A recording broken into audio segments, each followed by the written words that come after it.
నీకేమన్నా భాగ్యం ఉన్నానా నేను అని ఒక మాట అంటే ఏం చేస్తాడు విశ్వామిత్రుడు? తల కొట్టేస్తాడా? తల కొట్టేస్తే హరిశ్చంద్రుడు చాలా పెద్ద చక్రవర్తి, వాడితో యుద్ధం కూడా చేయగలడు. అబద్ధం ఆడటం వల్ల, అబద్ధం ఆడకుండా సత్యమే చెప్పడం వల్ల ఇలాంటివేవో జరుగుతాయి, ఇంత ఉపద్రవాలు వస్తాయంటే అన్ని కష్టాలు ఎందుకు పడాలి అని కూడా అనిపించే అవకాశం ఉంది. ఆ చెప్తున్న టీచర్ కూడా, ఎందుకంటే వాడికి తెలియదు కదా, వాడు ఇలాగే చెబుతాడు కదా. కానీ ఆ హరిశ్చంద్రుడు అనేటువంటి రాజు సత్యం కోసం సత్యాన్వేషణ చేశాడు. సత్యం ఏమిటి అని అన్వేషించాడు, వెతికాడు.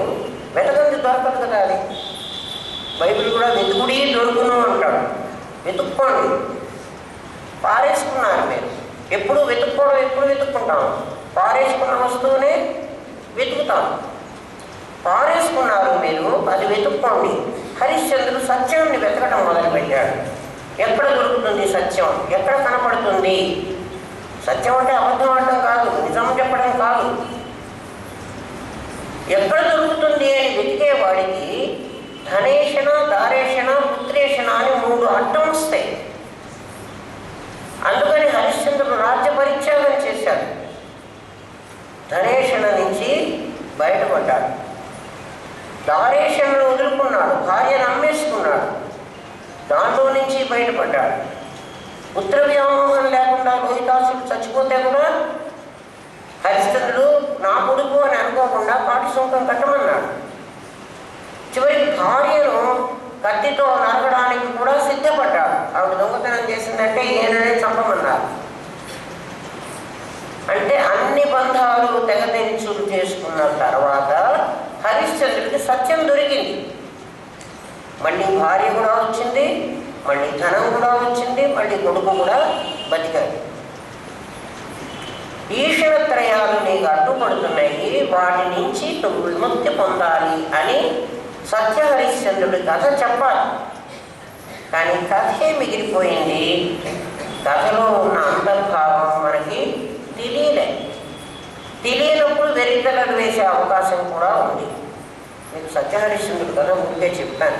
అంటే ఉపనిషత్తుల్లో చెప్పబడిన కథలన్నీ పైకి అలాగే ఉంటాయి, వాటికి లోపల ఉండేటువంటి అర్థం వేరుగా ఉంటుంది. అవన్నీ చాలా పెద్ద పెద్దవిగా ఉంటాయి. అంటే చాలా ఉన్నాయి, సబ్జెక్టులు చాలా చదువుకోవాలి. ఒక దాంట్లో పంచకోశ విచారణే ఉంటుంది, ఒక దాంట్లో స్థూల సూక్ష్మ కారణ శరీరాలే ఉంటాయి, ఒక దాంట్లో జాగ్రత్త స్వప్న సుషుప్తి తురియ అనేటువంటి అవస్థలు ఉంటాయి. ఇవన్నీ కలగూరగంపని. ఇవన్నీ చదువుకుని ఒక నిర్ణయానికి రావాలి. అవన్నీ చదువుకున్న తర్వాత మనకేమనిపించాలంటే, నేను అనేవాడిని ఒక సబ్జెక్టును, నాకు ఎదురుగా ఉన్న ప్రపంచమంతా నాకు ఆబ్జెక్టు, నాకు ఎదురుగా ఉంది కాబట్టి నేను చూసేవాడిని, అది చూడబడే దానికంటే చూసేవాడు పవర్ఫుల్ కదా. మీకు ఇంకా అర్థం ఏం చెప్తాను. ఈ ప్రపంచంలో చాలా వస్తువులు ఉన్నాయి, నేను వాటిని కొనుక్కోవాలి. నేను ఫలానా వస్తువు కొనుక్కోవాలి అంటే అది ఎన్ని వేలైనా నా దగ్గర డబ్బులు ఉన్నాయి. ఈ వస్తువు నాకు నచ్చలేదు, ఇది బాగలేదు, ఇది కొనుక్కుంటాను అంటే ఇది కొనుక్కోగలిగిన డబ్బు కూడా నా దగ్గర ఉంది. ఈ ప్రపంచంలో ఉన్న అన్ని వస్తువులను కొనుక్కోగలిగిన డబ్బు నా దగ్గర ఉంది. ఇప్పుడు ఆ వస్తువులు గొప్పవే, నేను గొప్పవాడిని, నేనే గొప్పవాడిని. ఎందుకని? ఆ వస్తువులు ఒక్కొక్క దాని విలువ కంటే అవన్నీ కొనగలిగిన విలువ నా దగ్గర ఉంది. అట్లా ఈ జగత్తులో అనేకమైనటువంటి ఆబ్జెక్ట్స్ ఉంటే అనేకం ఉన్నాయి. వాటిని గుర్తించి ఉపయోగించి వాటిని అనుభవించేటువంటి వాడిని నేను లేకపోతే ఇవన్నీ వేస్ట్. ఉండి కూడా నేనుంటే ఇవన్నీ కూడా ఉపయోగానికి వస్తాయి, అనుభవానికి వస్తాయి. ఇప్పుడు ఆలోచించండి, ఆ విషయాన్ని ఉపనిషత్తులన్నీ చదువుకున్న తర్వాత నీకు అర్థం కావాలి. అందుకని ఉపనిషత్తులను శ్రవణం చెయ్యి అన్నాడు. శ్రవణమే. శ్రవణం అంటే విను. ఉపనిషత్తులు విను. వినాలంటే ఏం కావాలి? ఒక చెప్పేవాడు కావాలి, ఒక వినేవాడు కావాలి. సహనావతు సహనౌ భునక్తు. వాడు చెప్తున్నప్పుడు కూడా వాడు ఆ ఆనందాన్ని ఆస్వాదిస్తూ చెప్తాడు. వింటున్న వాడిని కూడా ఆ ఆనందాన్ని ఆస్వాదింపచేస్తాడు. చెప్పడంలో వినడంలో ఆ ఉపేవాడు ఆనందపడుతూ ఉంటాడు, వినేవాడు కూడా ఆనందపడుతూ ఉంటాడు. అందుకని ఆ వాడిని ఏమన్నారంటే ఉపాధ్యాయుడు. ఉపాధ్యాయుడు స్టూడెంట్తో పాటు చదువుకుంటాడు. వాడెంత ఆనందపడతాడో వాడి మనస్సులో చొప్పించడానికి వీడు కూడా అంత శ్రమ పడతాడు. అది ఆల్మోస్ట్ ఎటువంటిదంటే బయటకు రావడానికి బిడ్డ ఎంత కష్టపడతాడో తల్లి గర్భంలో నుంచి, ఆ తల్లి కూడా అంత కష్టపడితే తప్ప ఆ బిడ్డ బయటికి రాదు. ఒక బిడ్డ పుడుతున్నాడు అంటే బిడ్డ కష్టపడుతున్నాడు, తల్లి కష్టపడుతున్నాడు, ఇద్దరు కష్టపడాలి. అట్లా ఒక విషయాన్ని తెలియచేయాలి, వాడికి అర్థమయ్యేటట్టు చెప్పాలి అంటే వాడు శ్రద్ధగా కూర్చుని వినాలి. ఈ చెప్పేవాడు కూడా వాడికి అంత శ్రద్ధగా వాడి బుర్రలో చొప్పించాలి, లేకపోతే వాడికి అర్థం కాదు. ఉపనిషత్తులన్నీ అలా శ్రవణం చేయమన్నారు. శ్రవణం చేసిన తర్వాత మననం చెయ్యాలి. ఉపనిషత్తులోనే యాజ్ఞవల్క్యుడు మైత్రేయికి చెప్తాడు, మైత్రేయి ఆత్మవారే ద్రష్టవ్యో శ్రోతవ్యో మంతవ్యో నిదిధ్యాసితవ్య అన్నాడు. ఓ మైత్రేయి, ఎవరైనా ఆడవాళ్ళకి వేదాంతాన్ని చెప్పగలిగేటువంటి అర్హత లేదని కానీ, వాళ్ళు వినకూడదని కానీ, వేదం స్త్రీలు విన్నట్టయితే, శూద్రులు స్త్రీలు విన్నట్లయితే వాళ్ళ చెవిలో సీసం కరిగిపోయాలనేటువంటి మాటలు ఒక ప్రాచీన కాలంలో ఉండేవి. వాళ్ళు వినకూడదు అని ఎవరైనా మిమ్మల్ని అన్నట్టయితే, మీరు ఆడవాళ్ళు నన్ను అన్నారు, మీరు సంసారిగా ఉన్నారు, సన్యాసి కాదు, తర్వాత మీరు స్త్రీ, మీరు ఉద్యోగం కూడా చేస్తున్నారు అంటే అందరినీ ముట్టుకుంటా. నేను బ్రాహ్మణ స్త్రీనైనా మరి నేను బయటికి వెళితే అందరినీ నన్ను ముట్టుకోకే నామాలు కాకి అని కూర్చుంటానా? అందరినీ ముట్టుకుంటాను. అలాంటి వాళ్ళకి మీకు బ్రహ్మ విద్య అర్హత లేదన్నారు. ఏం లేదు, మీ ఆయన కాళ్ళు అడిగి నీళ్ళు తాగండి, మీకు అదే పుణ్యం. నేను చెప్పాను, ఆయన కాళ్ళు అడిగి నీళ్ళు తాగితే నాకు రోగం వస్తుంది, కానీ ఆయన నాకు బ్రహ్మ విద్య అడ్డపట్టదు కదా. అతని గౌరవించండి, నేను గౌరవించొద్దని చెప్పట్లేదు. కాడు కడిగి నీళ్లు తాగినంత మాత్రాన నీకు దానివల్ల ఏదో ప్రయోజనం వస్తుందంటే నిరర్థకం. ఇప్పుడు చాగంటి వారు కూడా అదే చెప్తారు, నేను దాన్ని ఖండిస్తున్నాను, నాకు ఇష్టం లేదు ఆ మాట. భర్తను గౌరవించండి, నేను గౌరవించొద్దంటలేదు. కానీ మోక్షానికి మాత్రం భర్తతో నీకు తాళి కట్టించేటప్పుడు కూడా ధర్మేచ అర్థేచ కామేచ అన్నారు. మోక్షేచ అని బ్రాహ్మణుడు చెప్పకూడదు. ఎవడైనా బ్రాహ్మణుడు చెప్పాడంటే వెంటనే ఖండించండి, మోక్షేచ అనబాకండి. మోక్షానికి వీడికి సంబంధం లేదు. ధర్మార్థ కామముల వరకే నాతి చరితవ్య నాతి చరాము. మరి ఈ బ్రాహ్మణుడు ఇప్పుడు పెళ్ళికి పోయినప్పుడు ఎప్పుడైనా మీరు చూపిస్తావాడు మోక్షేచ అని కూడా అంటాడు. మోక్షానికి ఎవరికి వాళ్ళకే అర్హత ఉంది, కానీ జీవుడికి మోక్షం పొందే అర్హత ఉంది. అది ఆడది మగవాడు అని లేదు. మీరు బాగా ఖండించండి ఎవరినైనా అలా చెప్పాల్సి వస్తే. ఉపనిషత్తు కొటేషన్ ఇవ్వండి. యాజ్ఞవల్క్యుడు మైత్రేయికి చెప్పాడు. మైత్రేయి స్త్రీ, ఓ మైత్రేయి అన్నాడు.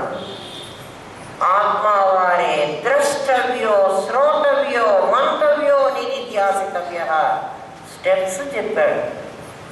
ఆత్మను ద్రష్టవ్యో, ముందు ఆత్మ ఆత్మని గురించి అనుభవించు, చూడు అన్నాడు. చూడు అంటే ఆత్మ నీకంటే భిన్నంగా ఉండదు నువ్వు చూడటానికి. ఆత్మను అనుభవించు. చూడు అంటే అనుభవించు అని అర్థం. చూడు అంటే కళ్ళతో చూడు అని కాదు. నువ్వు దాన్ని ఫీల్ చేయి, నువ్వు అనుభవానికి తెచ్చుకో. తర్వాత నన్నేం చేయమంటావు?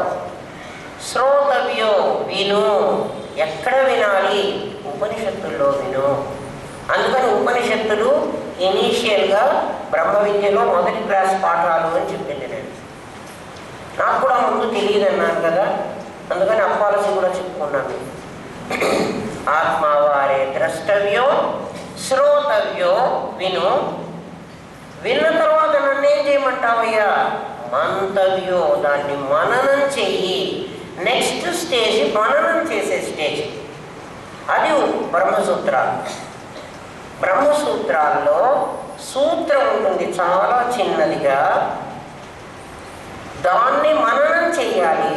ఎందుకంటే నువ్వు దాన్ని సంక్షిప్తంగా ఇస్తాడు, నీకు గుర్తుపెట్టుకోవడానికి వీలుగా ఉండేటట్టుగా సంక్షిప్తంగా ఇస్తాడు. చాలా చిన్నది. తత్వమసి ఎన్ని అక్షరాలు? 4 అక్షరాలు, 3 పదాలు. ప్రజ్ఞానం బ్రహ్మ, ఎన్ని పదాలు ఉన్నాయి? ప్రజ్ఞానం అనే ఒక పదము, అదే బ్రహ్మము అని ఇంకొక పదము, 2 పదాలు. చదువు. అయం ఆత్మ బ్రహ్మ, ఈ ఆత్మే బ్రహ్మ. ఇవన్నీ సూత్రాలేమ్మా. ఈ సూత్రాలు వేదంలో నుంచి తీసుకుని ఉపనిషత్తులు రాశాయి. 4 వేదాల్లో నుంచి, ఒక్కొక్క వేదంలో నుంచి వేద సారాన్ని ఉపనిషత్తులు తీసుకున్నాయి. తీసుకుని ఏం చేసినాయంటే ఒక కథను జోడించి ఆ కథతో పాటు ఈ సారాన్ని నీకు చెప్పడానికి చెప్పే ఉపనిషత్తులన్నీ. దాన్ని ఉపనిషత్తుల్లో కథే. నీకు కథలో ఏం చెప్పాడు? ఒక సూత్రాన్ని జోడించాడు.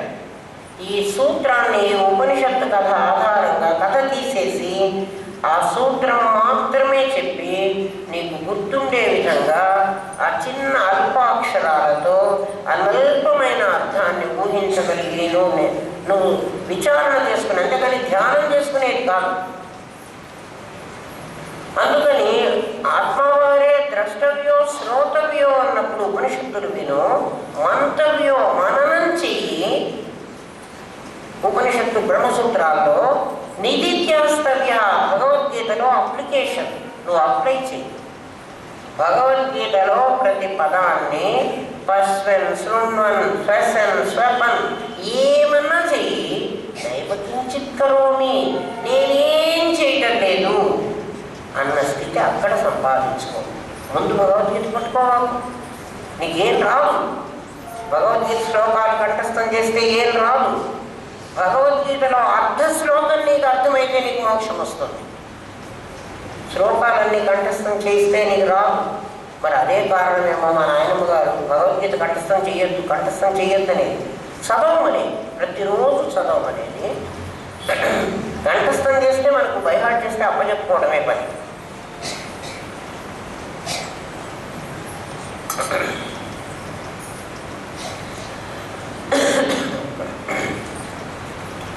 అందుకని ఆఖరి భగవద్గీత. ఇవి స్టెప్ బై స్టెప్పే కానీ 3 గ్రంథాలు కాదు. అందుకు మీకు చెప్తున్నాను, ఉపనిషత్తులు, బ్రహ్మసూత్రాలు, భగవద్గీత అనేటువంటి 3 బ్రహ్మసూత్రాలు 555 సూత్రాలు, 2600 ఇంకా ధర్మసూత్రాలు ఉన్నాయి. ఉపనిషత్తుల్లో ఏమైతే చెప్పారో బ్రహ్మసూత్రాల్లో అది చెప్పాడు. అయితే సూత్రీకరించి చెప్పాడు. మనకు అన్నీ గుర్తుండవు కదా, అందుకని సూత్రం గుర్తుపెట్టుకోమంటాడు. భగవద్గీతలో నిధిధ్యాసితవ్య, నిధిధ్యాసలు అంటే దాంట్లో నిలబడిపో, అందులో నిలబడు. ఏదైతే చెప్తున్నాడో దాంట్లో నిలబడు, ఇంకా వేరేవన్నీ పట్టించుకోవాలి అని ప్రస్థానత్రయము అనేటువంటి 3 మజిలీల్లో బ్రహ్మ విద్యను బోధించాడు. ఆత్మ వారే ద్రష్టవ్యో కదా. ఫస్ట్ ఆఫ్ ఆల్ ద్రష్టవ్యో, ఆత్మని అనుభవించు అన్నాడు. ముందు అనుభవించాలి, ఎక్స్పీరియన్స్ చేయాలి, తర్వాతే ఇవన్నీ వినాలి. అనుభవించకపోతే నీకేమనిపిస్తుంది అంటే దేవుడు వేరే ఉన్నాడు అనిపిస్తుంది. చాలామంది ప్రజెంట్ జనరేషన్లో దేవుడు లేడండి, ఎక్కడున్నాడు దేవుడు, దేవుడు ఉంటే అన్యాయం చేసేవాళ్ళందరికీ డబ్బులు ఇస్తాడా, ఇది మాట్లాడే మాట. దేవుడు ఉన్నాడో లేడో నువ్వు పరీక్షించి తర్వాత దేవుడు లేడు అను, నీతో పాటు నేను కూడా వస్తాను లేడని చెప్పడానికి. నువ్వు పరీక్షించలే, ఊరికే లేడంటున్నాడు. దేవుణ్ణి చూడడానికి ప్రయత్నించవాడు, దేవుణ్ణి అనుభవించడానికి ప్రయత్నించు. ఎందుకంటే యాజ్ఞవల్క్యుడు మైత్రేయికి చెప్పింది అదే, ఆత్మవారే ద్రష్టవ్యో. ద్రష్టవ్యం అంటే చూడమనే కదండి అంటే, అందుకే అర్థం చెప్తున్నా. చూడాలి అంటే నీవు చూసిన విషయం నీకు ఎక్కడ అవగాహన అవుతోంది, నీ లోపలైనా లేక చూసిన విషయంలో అవగాహన ఉందా? అవగాహన ఎప్పుడు, అండర్స్టాండింగ్ ఎప్పుడు ఎక్కడ ఉంటుంది, నీ లోపల ఉంటుంది. అప్లికేషన్ ఎప్పుడు ఎక్కడి నుంచి వస్తుంది, నీ ఇంద్రియాల ద్వారా బయటకు వస్తుంది. నీకు అర్థం కాకపోతే నువ్వు ఎలా అది ఇంప్లిమెంట్ చేస్తావు కదా. నీకు అర్థం కావాలి ముందు. ఆత్మవారే ద్రష్టవ్యం. ఒక కథ చెప్తాను మీకు. కథ కాదు, నిజంగా కూడా జరిగింది, కానీ కథలాగా చెప్తారు. ఒక కార్డియాలజిస్ట్ ఉన్నాడు, ఒక డాక్టర్. గుండెలో ఎక్కడ ఏ పార్ట్నైనా కోసి అతికించగలిగిన సమర్థుడు. అంటే మన పిల్లలు బొమ్మలతో ఎలా ఆడుకుంటారో అంత బాగా ఆడుకోగలడు గుండెతో, అంత సమర్థుడు ఆయన. Famous doctor. ఆయన గుండె ఆపరేషన్ చేశాడు అంటే ఇంకా వాడు చస్తాడని అసలు భయమే లేదు. వాడు చావడు, డెఫినెట్గా వాడు బతుకుతాడు. అంటే ఆయనకి ఎంత పేరుందంటే, గుండెలో ఒక ముక్క మిగిలిన, అంత గుండెంతా పాడైపోయి చిన్న ముక్క మిగిలిన ఆ ముక్కని ఆపరేషన్ థియేటర్లో పెట్టి ఏదో తిమ్మిని తిమ్మి చేసి ఆ మనిషిని బతికించగలడు. అంత ఫేమస్ డాక్టర్ అన్నమాట ఆయన, కార్డియాలజిస్ట్. ఒక చిన్న పాపకు, పాప అంటే ఒక 7 years అంత అమ్మాయి. ఆ అమ్మాయికి గుండె జబ్బు, చిన్నప్పటి నుంచి ఆ పిల్లకు గుండె జబ్బు. మరి ఎందుకు వచ్చిందో, చిన్నపిల్లలకు వస్తూ ఉంటుంది ఒక్కొక్కసారి, సృష్టిలోనే అలా జరిగింది. వాళ్ళ స్కూల్లో టీచర్ చెప్పిందిట, క్రిస్టియన్ టీచరే ఉండొచ్చు, క్రిస్టియన్ స్కూలే కదా అది బాలంలో. ఆ టీచర్ చెప్పిందిట, గాడ్ ఈజ్ ఎవ్రీవేర్, దేవుడు అంతటా ఉంటాడు. క్రీస్తు గురించే చెప్తుంది ఆవిడ, అంతటా ఉంటాడు, ప్రతి మనిషిలో కూడా ఉంటాడు, అందరిలో ఉంటాడు. ఎక్కడుంటాడు టీచర్ అని అడిగింది టీచర్. మన గుండెలోనే ఉంటాడమ్మా, ఆయన మన గుండెలో ఉంటాడు, అంటే హార్ట్లో ఉంటాడు దేవుడు అని చెప్పింది. టీచర్ల మాటలు పిల్లలు బాగా నమ్ముతారు. పిల్లలకు వాళ్ళ టీచర్ దేవుడు. అమ్మ కంటే నాన్న కంటే కూడా టీచర్ అంటే పిల్లలకు చాలా ఇష్టం ఉంటుంది. మంచి టీచర్ అయితే, స్కూల్కి పోయినప్పటి నుంచి కొట్టే టీచర్ అయితే ఉండదు. అందుకే టీచర్లు జనరల్గా ఆడవాళ్ళే ఉంటారు. ఎందుకంటే వాళ్ళకి చాలా ఓర్పు ఉంటుంది, ప్లస్ మాతృత్వం ఉంటుంది. వాళ్ళ అమ్మలు కాబట్టి ఆ పిల్లల్ని పిల్లలుగా చూడగలిగిన ఆ ఓర్పు వాళ్ళకు ఉంటుంది. ఎలిమెంటరీ స్కూల్లో ఆల్మోస్ట్ టీచర్లు అందరూ ఆడపిల్లలే ఉంటారు. ఈ టీచర్ అలా చెప్పింది. ఈ అమ్మాయికి తన గుండెలో కూడా దేవుడు ఉంటాడు అన్నటువంటి ఒక నమ్మకం ఏర్పడింది ఈ 7 ఏళ్ల అమ్మాయి. వీళ్ళ అమ్మా నాన్న కష్టపడి డబ్బు సంపాదించుకుని, ఎందుకంటే ఆ ఫేమస్ డాక్టర్ దగ్గరికి తీసుకెళ్ళాలంటే వీళ్ళకి చాలా డబ్బు కావాలి. ఆయన ఎక్కువ డబ్బు తీసుకుంటాడు, మామూలు డాక్టర్లలాగా కాదు కదా, డెఫినెట్గా బతికిస్తారు. వీళ్ళు ఏదో చాలా కష్టపడి డబ్బు కూడా పెట్టుకొని ఆ డాక్టర్ గారి దగ్గరికి వెళ్ళి, మీ పేరు విన్నామండి, మీరు ఎలాంటి పేషెంట్నైనా బతికించగలట, కాబట్టి మా అమ్మాయిని మీ చేతిలో పెడుతున్నాం, మీరు బతికించండి అని ఆ డబ్బు ఆయనకి ఇచ్చారు. ఆ పిల్లను కూడా అప్పగించారు. ఆపరేషన్ థియేటర్లోకి వెళ్ళబోయే ముందర, అనస్థీషియా ఇవ్వబోయే ముందర ఆ అమ్మాయి, డాక్టర్ గారు నాదొక్క కోరిక, మీరు వింటారా, తీరుస్తారా అని అడుగుతాడు. సాధారణంగా పేషెంట్ ఏమడుగుతా అంటే నన్ను ఎట్లయినా బతికించమని అడుగుతాడు ఆ స్టేజ్. అంటే అదే అడుగుతుందేమోనని, అమ్మ నా సాయశక్తిలో నేను ప్రయత్నం చేస్తాను, నా ప్రయత్నం తర్వాత దేవుడు ఉన్నాడు, వాడు కాపాడాలి, నా యత్నం అయితే నేను లోపం లేకుండా చేస్తాను, ధైర్యంగా ఉండమ్మా అని చెప్పాడు డాక్టరు పిల్లకి. ఆ అమ్మాయి, కాదు డాక్టర్, మా టీచరు నా గుండెలో దేవుడు ఉన్నాడు అని చెప్పింది, ఇప్పుడు మీరు గుండె ఓపెన్ చేస్తారు కదా, ఓపెన్ చేసిన తర్వాత అందులో దేవుణ్ణి మీరు చూడగలరు, నేను చూడలేను, తర్వాత మీరు గుండె కుట్టేస్తారు కదా, బయటికి వచ్చిన తర్వాత దేవుడు ఎట్లా ఉన్నాడో నాకు చెప్తారా? ఆ అమ్మాయి అడిగింది. అంటే ఆ అమ్మాయి ఎంత నమ్మిందో వినండి. దేవుడు నీ లోపల ఉంటాడు అన్న విషయాన్ని ఆ 7 ఏళ్ల పిల్ల ఎంత నమ్మిందో చూడండి. ఆ అమ్మాయికి చెప్పాలి, డాక్టర్కి తెలుసు కదా గుండెలో దేవుడు ఉంటాడని.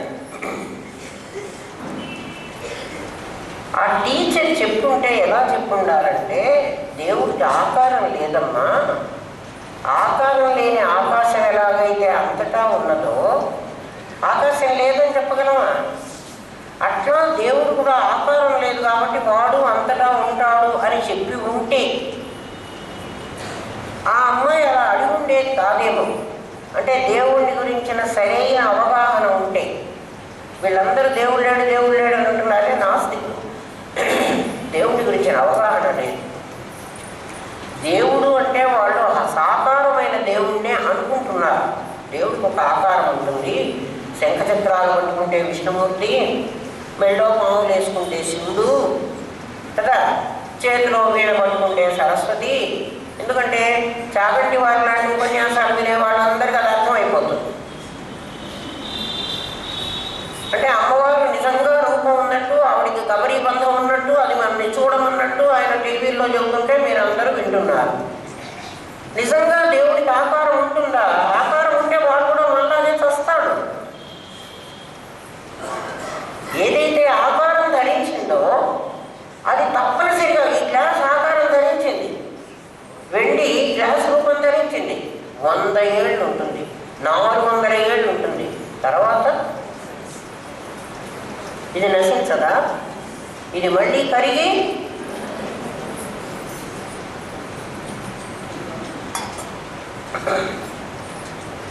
మళ్ళీ వెళ్ళేవారు.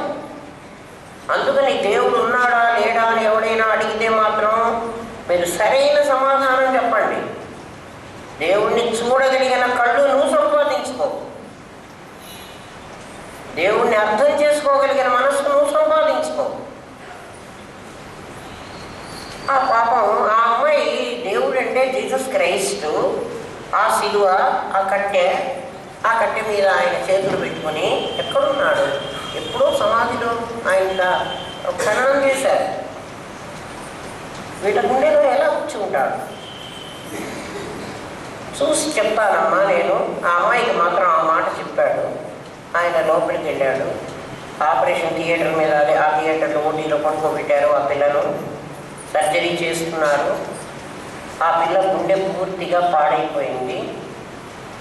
ఈ అమ్మాయి ఇంకా బతకదు అని డాక్టర్ నిర్ణయించుకున్నాడు. అంటే చాలా చిన్న ముక్క ఉన్నా కూడా చేయగలిగినంత సమర్థుడైన డాక్టర్ కూడా ఆ అమ్మాయిని కాపాడలేను. ఆ అమ్మాయి అడిగిన దేవుణ్ణి చూశారా అని అంటే, చూడమని చెప్పింది కదా, హార్ట్ ఓపెన్ అయితే దేవుడు కనపడతాడు చూడమని చెప్పింది కదా. ఆయన ఆ మాట విని, అయ్యో ఆ చిన్న పిల్లకు నేనేం జవాబు చెప్పలేకపోతున్నాను, ఇప్పుడు ఈ పిల్ల తను బయటకు వచ్చేప్పుడు చచ్చిపోతుంది, ఆ అమ్మాయికి నేనేం జవాబు చెప్పగలను? ఆ సోల్కి, వాళ్ళు సోల్ అనుకుంటారు కదా, ఎలా చెప్పగలను?